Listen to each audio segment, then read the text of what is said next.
Adam Schiff just ended J.D. Vance in exactly 14 minutes.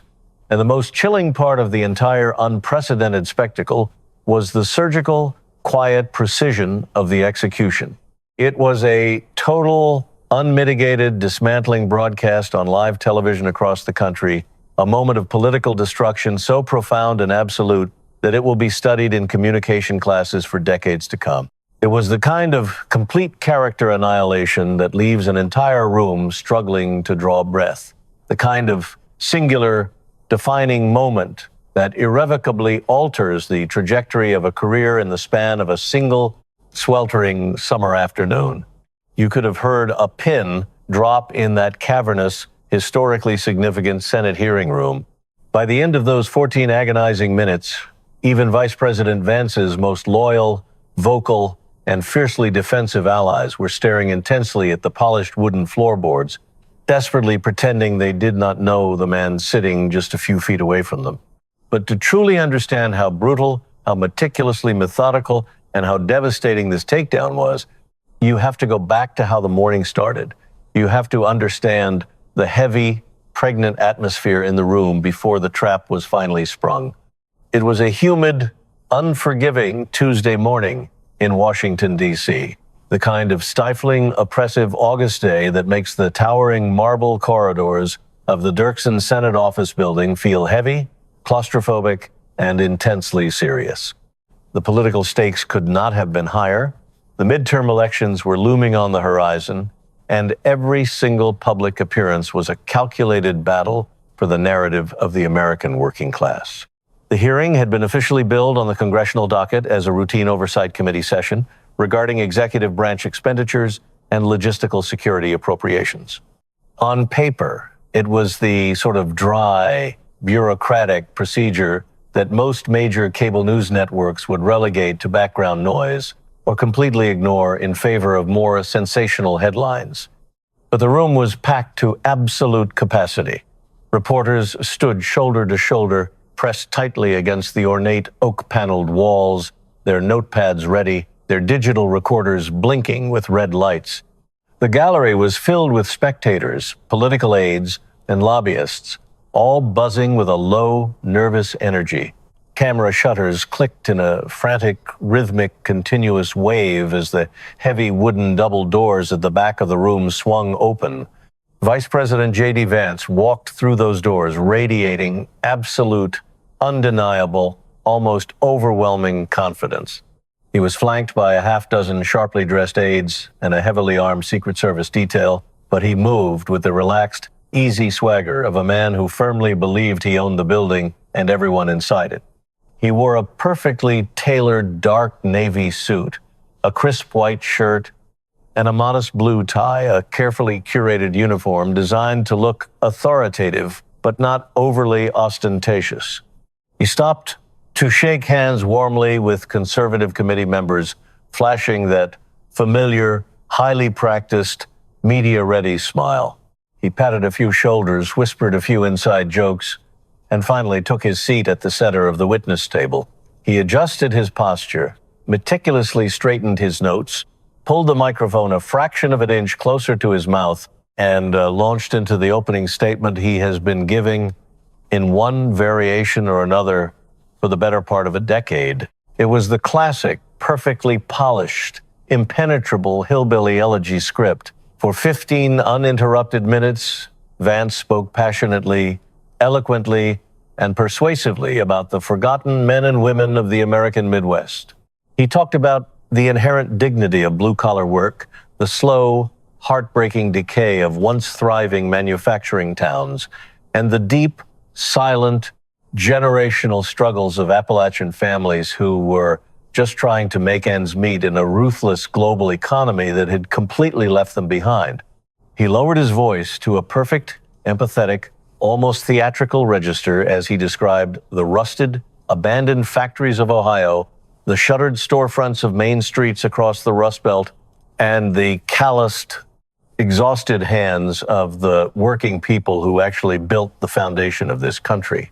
He spoke with righteous indignation about how the political elites in Washington, the out-of-touch coastal billionaires, the tech oligarchs, and the entrenched bureaucratic establishment had consistently and callously sold out the working class for their own comfort and profit.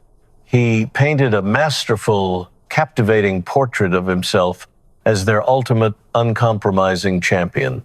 He was the boy from Middletown, Ohio, the son of a broken home, who had miraculously ascended to the second highest office in the land, but who had never, ever forgotten where he came from. He was the fearless warrior fighting back against the corrupt establishment on behalf of the little guy, the voiceless, and the marginalized rural American. It was a beautiful speech delivered with the cadence of a seasoned preacher. When he finished his final soaring sentence, he folded his hands neatly on the desk. The conservative members of the committee nodded along in deep, solemn, almost reverent agreement. The cameras flashed again, capturing the moment. Vance leaned back in his plush leather chair, wearing a faint, deeply satisfied smile, looking very much like a man who believed he had already won the day and was completely, utterly untouchable. Then, the chairman of the committee struck the wooden gavel against the sounding block and handed the floor over to the senior senator from California, Adam Schiff. Schiff did not smile. He did not offer any warm introductory banter. He did not acknowledge the smattering of applause from the gallery or the grandstanding political theater that had just occurred. He did not attempt to match Vance's soaring, emotional rhetoric.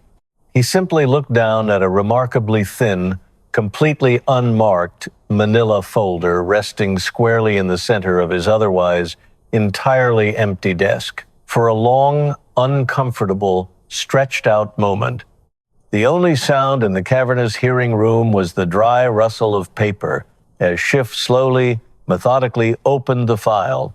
He adjusted his reading glasses, sliding them down the bridge of his nose, and looked directly across the expanse of the room at the Vice President of the United States. Mr. Vice President, Schiff began, his voice flat, methodical, and entirely devoid of any discernible emotion. I read your book when it was first published. Millions of Americans did. It is a very moving, very articulate, and very powerful account of economic anxiety and the multi-generational struggles of the American heartland. You have built your entire political identity, your personal brand, your campaign strategy, and your entire career on being the unwavering, authentic voice of the everyday Ohio worker.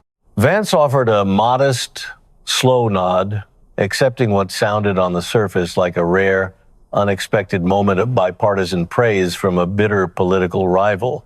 He allowed his smile to widen just a fraction, projecting an image of magnanimous grace. But Schiff was not offering a compliment. He was laying the foundation for a devastating ambush. Schiff looked back down at the top sheet of paper inside his incredibly thin folder. I want to talk about how exactly you represent those everyday workers in practice, Schiff said, the softness in his voice suddenly carrying a sharp, dangerous, razor-thin edge. Let us look at your recent birthday weekend, which took place in the middle of August of this year. You took a heavily publicized, widely covered trip back to your home state. You rented a luxury private yacht, a custom-built vessel known as the Lady of the River, for an afternoon cruise on the Little Miami River with a highly select group of personal friends, political advisors, and high-dollar campaign donors.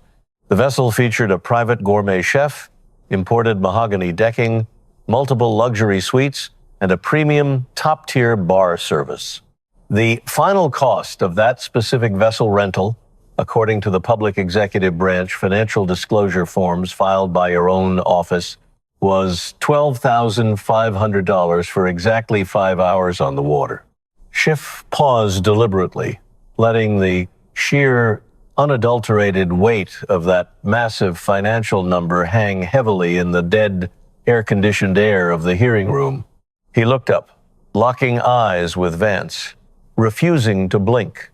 Now, for the hardworking folks watching this broadcast at home, $12,500 is roughly equivalent to what a third-shift factory worker in Dayton, Ohio, takes home in about 4 grueling months of backbreaking, sweat-soaked labor. So I have a very simple question for you, sir.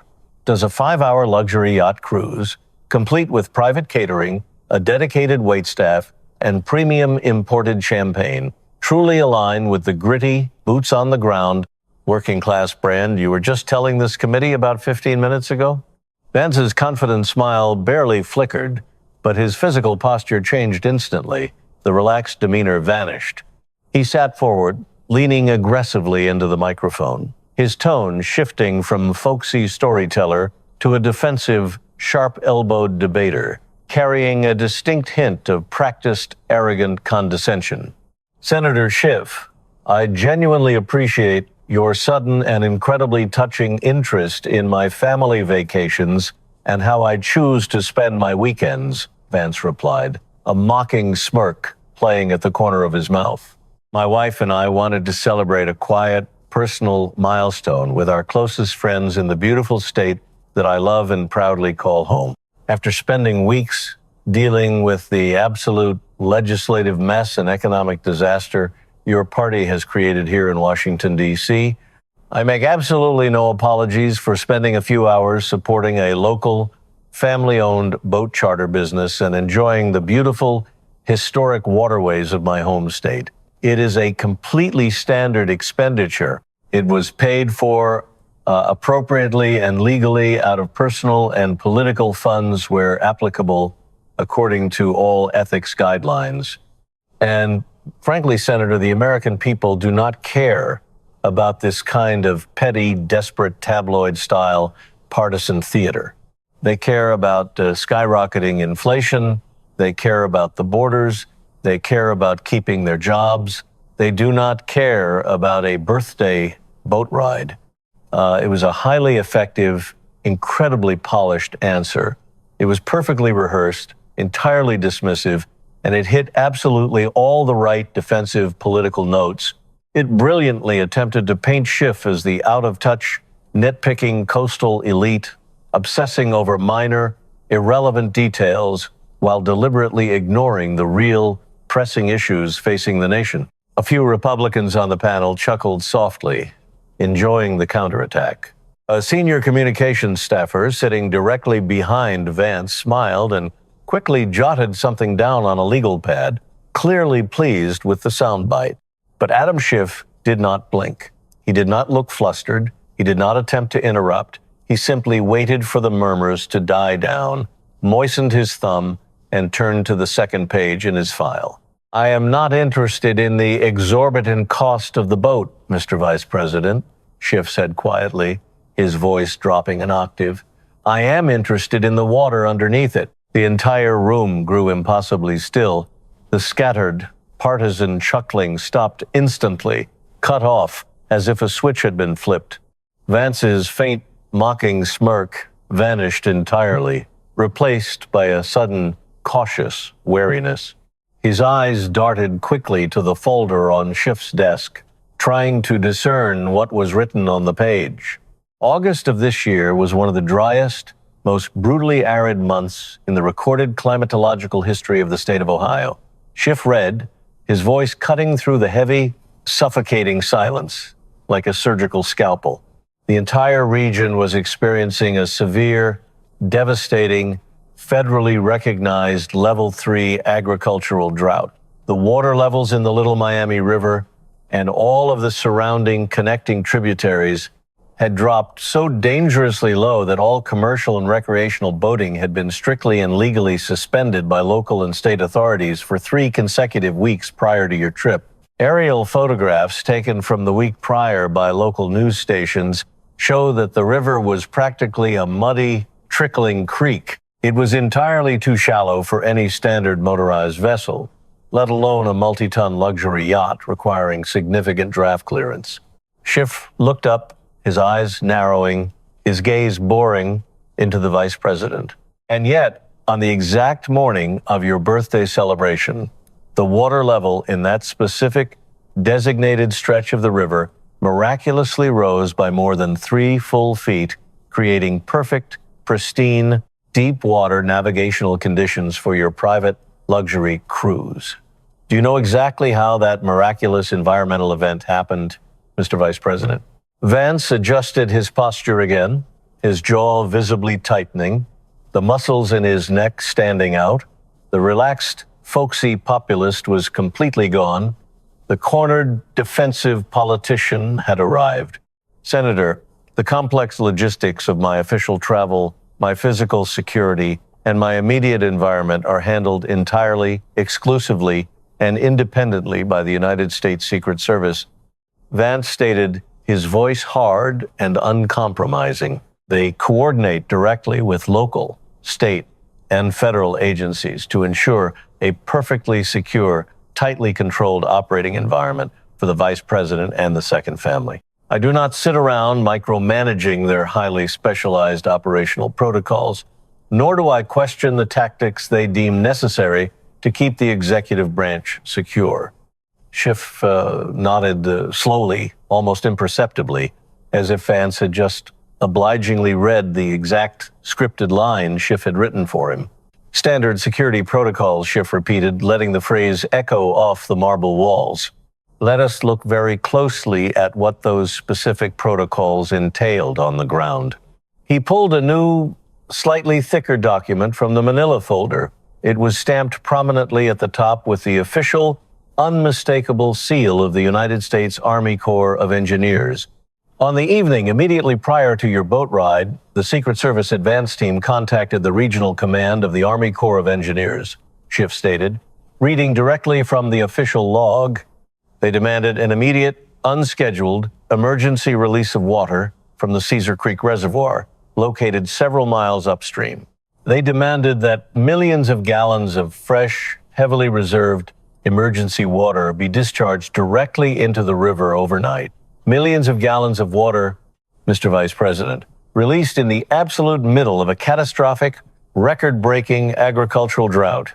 Released just so your $12,000 yacht would not scrape the muddy bottom of the riverbed during your party.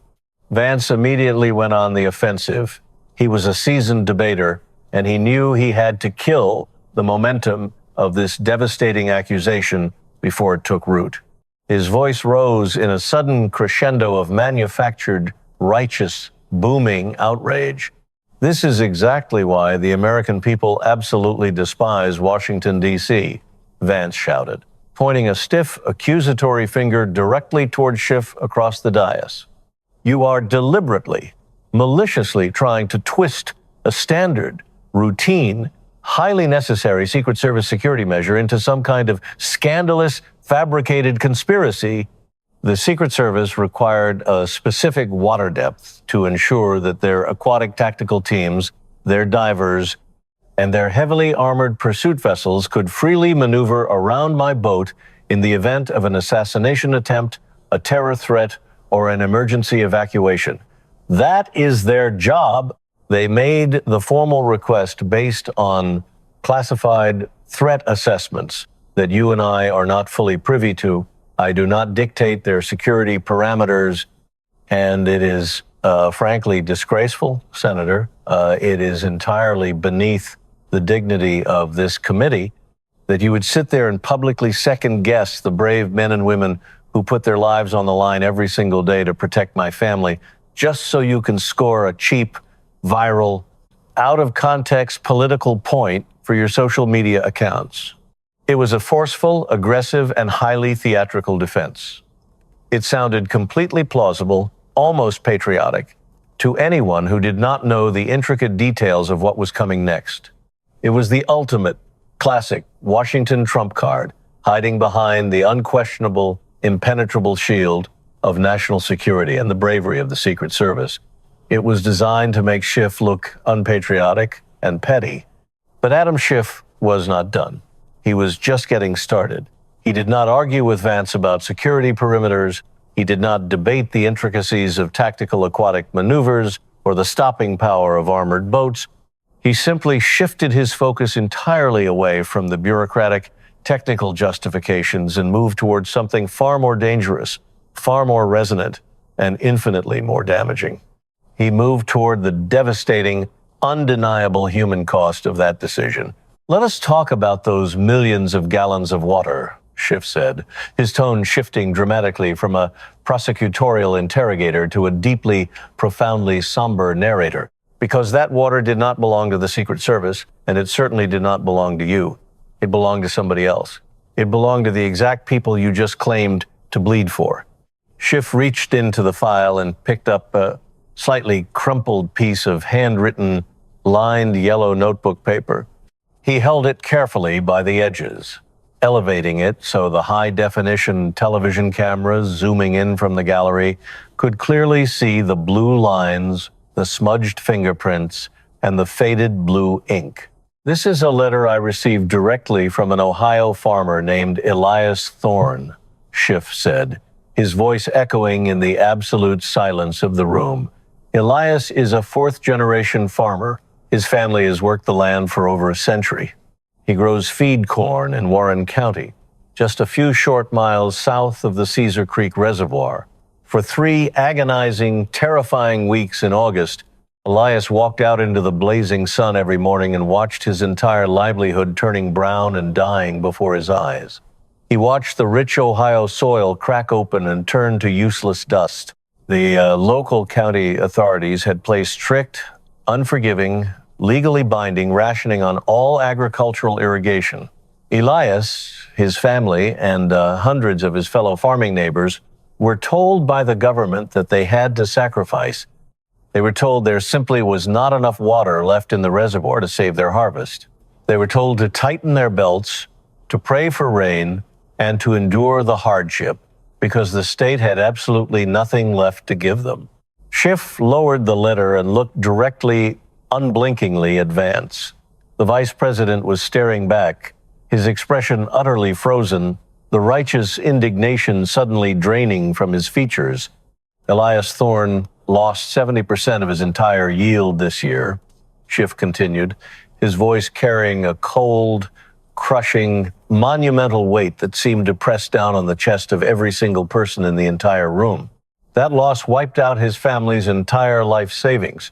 It put his generational farm on the absolute brink of foreclosure. And then, a week later, he opened his local newspaper, sat at his kitchen table, and found out that the water he was desperately begging for, the water that could have saved his family's legacy and his livelihood, was intentionally flushed down the river in a single morning so that you could drink premium champagne on a luxury boat without hitting a sandbar. Schiff paused. The silence in the room was absolute, profound, and terrifying. You could hear the faint, mechanical hum of the air conditioning vents. You could hear the clicking of the cameras, but nobody breathed. You sat in that exact chair 20 minutes ago, looked into those cameras, and told the people of Ohio that you would protect their livelihoods from the corrupt, selfish, out-of-touch elites. Schiff said softly, delivering the words like a physical blow, but you did not protect them. You drained their livelihoods dry so you could have a birthday party. Vance was visibly furious now, driven to the absolute edge by the accusation. The polished, media-trained veneer had cracked completely. His face was flush deep red, the veins in his forehead pulsing. His hands were gripping the thick wooden edge of the witness table so hard his knuckles were stark white. "How dare you?" Vance snapped, his voice shaking with a potent mixture of rage and panic. Leaning so far forward, he was almost entirely out of his chair. "How dare you sit in your multi-million-dollar coastal California mansion, thousands of miles away from the heartland, and attempt to lecture me about Ohio farmers? I know those people. I grew up with those people. I am one of those people. You are maliciously twisting a vital national security operation, a literal life and death logistical decision made by professional federal law enforcement, and you are trying to blame me for an act of God, for a weather event. I will say it again, Senator, since you stubbornly refuse to listen to the actual facts. The Secret Service ordered that water release for security purposes. Period. End of story. End of story, Schiff repeated. He said it slowly, deliberately testing the words on his tongue as if savoring the finality of them. If it was purely a security decision made by the Secret Service, Mr. Vice President, if it was entirely out of your hands, as you claim, then you would have absolutely no problem explaining this. And this was the moment. This was the exact devastating second. The steel trap finally snapped shut with a resounding, inescapable crack. And J.D. Vance realized with horrifying, sickening clarity that he was utterly, completely caught. Schiff reached into the very back of his thin folder and pulled out one final single sheet of crisp white printer paper. He did not wave it around theatrically. He did not shout or raise his voice. He held it with a deliberate, terrifying, icy calm that commanded the absolute attention of every soul in the building. This is an internal, legally subpoenaed, time-stamped email from the lead Secret Service advanced team agent assigned to your protective detail, Schiff said. The entire room seemed to collectively stop breathing. It is dated exactly 3 days before your boat trip. It was sent directly to your personal chief of staff, marked with high importance. Schiff slowly, methodically put on his reading glasses, adjusting them behind his ears. The lead Secret Service agent writes, and I quote verbatim, Schiff read clearly, making sure every single damning syllable echoed perfectly in the chamber. We strongly advise against the Little Miami River route due to historically low water levels and severe environmental conditions.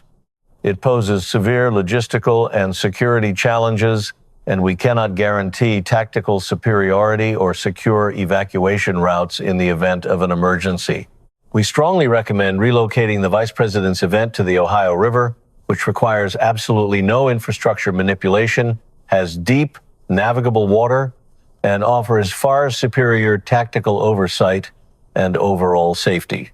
Schiff looked up over the rims of his glasses. Vance's face had gone completely, shockingly pale.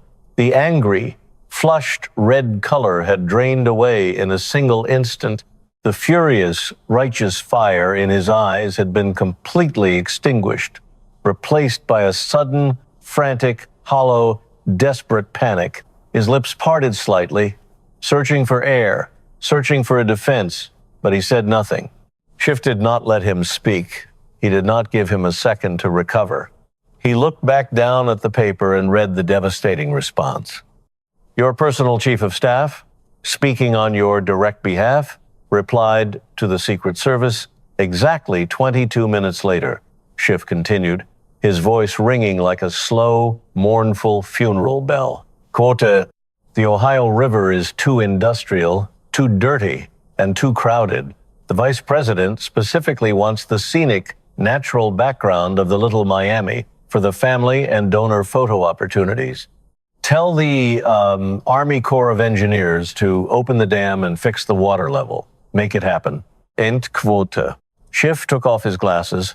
He folded the earpieces slowly and placed them gently on the desk next to the email. He looked directly at the Vice President of the United States, his expression devoid of pity. They offered you a safer route, Schiff said, his words landing like heavy, deliberate, inescapable hammer blows against an anvil. A route that the highly trained Secret Service actually preferred. A route that would not have cost the American taxpayers a single dime in emergency resources. A route that would not have stolen emergency, life-saving water from dying farms in the absolute middle of a historic, devastating agricultural crisis. But you did not want it. You intentionally rejected the safe route, the responsible route, because the background was simply not pretty enough for your campaign photographs. Schiff leaned forward, resting his forearms on the desk, closing the emotional distance between them with his unwavering gaze. You didn't drain the water for your safety, Mr. Vice President. You drained it for your vanity. The silence that followed was not just quiet. It was suffocating. It was heavy, absolute, and profoundly toxic. Vance opened his mouth, but no words came out. The vocal cords seemed to have simply failed him. The man who had built an entire, massive, highly successful political career on having a sharp, witty, populist comeback for every possible occasion. The man who thrived on verbally destroying journalists and dominating aggressive television panels suddenly had absolutely nothing to say. There was no spin, there was no pivot, there was only the text on the page and the crushing weight of reality. He looked frantically to his left toward the Republican side of the committee dais. He looked desperately toward the men and women who had been nodding, smiling, and silently cheering him on just 30 minutes earlier. He was looking for a lifeline. He was looking for a friendly senator to interject, to object to the line of questioning, to call a sudden point of order, to create a distraction, to do absolutely anything to break the unbearable, crushing tension in the room. Not a single one of them was looking back at him. The senior senator from Texas was deeply, intensely engrossed in drawing aimless, intricate circles on a blank yellow legal pad. Another senator was intently scrolling through his smartphone, his thumb swiping at lightning speed, completely ignoring the witness table. The conservative committee members had seen the email projected on the monitors. They had heard the devastating words. They recognized pure, unadulterated, radioactive political poison when they saw it, and their survival instincts had instantly kicked in. They were already executing the cold, ruthless political math in their heads. They were calculating exactly how quickly and how thoroughly they could distance themselves from the blast zone of a man who had just been brutally exposed on live national television as a fraudulent elite who would happily destroy a struggling farmer's entire livelihood for a flattering photograph. Schiff did not gloat. He did not smirk. He did not demand an immediate answer or an apology from the silent, broken man sitting across from him. He simply gathered his few papers, squared the edges of the manila folder with precise, practiced movements, and looked up at the committee chairman. "I have no further questions for this witness, Mr. Chairman," Schiff said quietly, the finality of his tone signaling the end of an era. "I yield my time." The hearing unraveled into absolute chaos almost immediately after that sentence. The chairman, acutely sensing the catastrophic, irreversible shift in the room's dynamic, hastily banged his gavel and called for an immediate, indefinite recess. Vance did not wait for the gavel to strike the wood a second time. He stood up so quickly and so violently that his heavy leather chair scraped loudly against the marble floor, tipping backward and nearly falling over, the sound echoing sharply in the quiet room. He practically marched toward the side exit, his face a terrifying mask of barely contained panic and sheer adrenaline. His Secret Service security detail, sensing the sudden, drastic change in protocol and the panicked energy of their protectee, scrambled to form a tight physical wall around him. He did not look at the cameras. He did not look at his colleagues. He did not look at the audience. When he pushed through the heavy wooden doors into the crowded exterior hallway, a massive, surging crowd of journalists, reporters, and cameramen lunged forward like a tidal wave. Dozens of microphones were violently thrust into his face. Cameras flashed blindingly, illuminating the dim corridor in rapid, strobe-like bursts. Mr. Vice President, did you personally know about the email to the Army Corps? Sir, do you have any response to Elias Thorne and the farmers who lost their crops? Mr. Vice President, why did you refuse the Ohio River route if it was deemed safer by your detail? Are you planning to resign, sir? Vance ignored all of them. He kept his head bowed, his jaw locked impossibly tight, his eyes fixed firmly on the floor ahead of him. He moved as fast as his legs could physically carry him, flanked by agents pushing reporters aside, heading toward the waiting private elevators and the heavily armored SUV parked in the secure basement garage. He looked exactly like what he was in that precise moment, a terrified man running as fast as he could away from his own inescapable lies. The fearless populist hero of the heartland, the self-proclaimed voice of the forgotten man, was silently fleeing through the back door, desperate to escape accountability. But the real, enduring tragedy of that Tuesday afternoon did not happen in Washington, D.C. The true devastation did not occur in the echoing marble halls of the Senate, nor in the frantic, hyper-partisan spin rooms of the cable news networks analyzing the fallout. It happened hundreds of miles away, deep in the heart of the country, in the very places J.D. Vance had always claimed to love and fiercely protect. Within a single hour, the unedited video clip of that devastating 14-minute exchange was playing on a continuous, inescapable loop on every major news network and spreading across every corner of the internet like an uncontrollable wildfire. Millions upon millions of people watched it on their phones, on their laptops, and on their televisions. It played on a small, grease-stained television mounted high in the corner of a dimly lit, worn-down diner in rural Ohio, just a few miles down the road from the cracked, barren, dying cornfields of Warren County.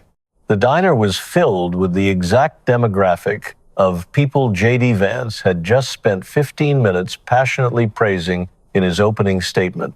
It was filled with guys in heavy, mud-caked, steel-toed work boots, guys with permanent dirt under their fingernails and engine grease stained into their hands, men and women who worked grueling, unforgiving 12-hour shifts at the local plant and stayed up late at the kitchen table, silently worrying about the skyrocketing price of basic groceries and the endless, mounting stack of bills they couldn't quite pay. They sat at the worn laminate counter, eating cheap sandwiches, holding their heavy ceramic coffee mugs, their tired eyes glued to the flickering screen. They watched Vance talk smoothly about his working-class roots and his Appalachian heritage. They watched Schiff calmly, methodically read the damning email from the Secret Service. They heard the heartbreaking story about the local farmer losing his crops, his savings, and his future. Also, a wealthy politician could have a prettier, more scenic background for an exclusive, donor-funded luxury yacht party. Nobody shouted at the television. Nobody threw their coffee cups against the wall. Nobody cursed or screamed or slammed their heavy fists on the table in a display of partisan rage. They just watched in a heavy, exhausted, profoundly sad silence. At the far end of the counter, an older man in a faded, oil-stained, locally branded baseball cap, a man who had voted for Vance, who had believed the impassioned speeches, who had proudly displayed a campaign bumper sticker on the back of his pickup truck for years, slowly, painfully shook his head. He didn't look angry. He looked entirely, utterly devastated. He stared down at his own calloused, worn-out hands that looked exactly like the ones Vance had romantically talked about just an hour earlier. He took a slow breath and he let out a long, quiet, heartbroken sigh. That sigh, echoing in the quiet of that small-town diner, was the real verdict. It was never really about the money or the exorbitant cost of the yacht or even the millions of gallons of wasted water, as terrible and unforgivable as that was. It was about the ultimate unforgivable betrayal. In that precise, surgical 14-minute exchange, Adam Schiff did not just expose a standard political scandal or catch a slick politician in a routine lie. He did something far more permanent and far worse. He stripped away the disguise completely.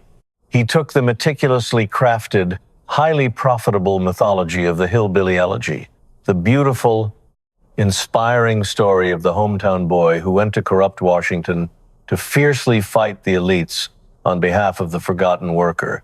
And he burned it entirely to the ground, leaving nothing but ashes.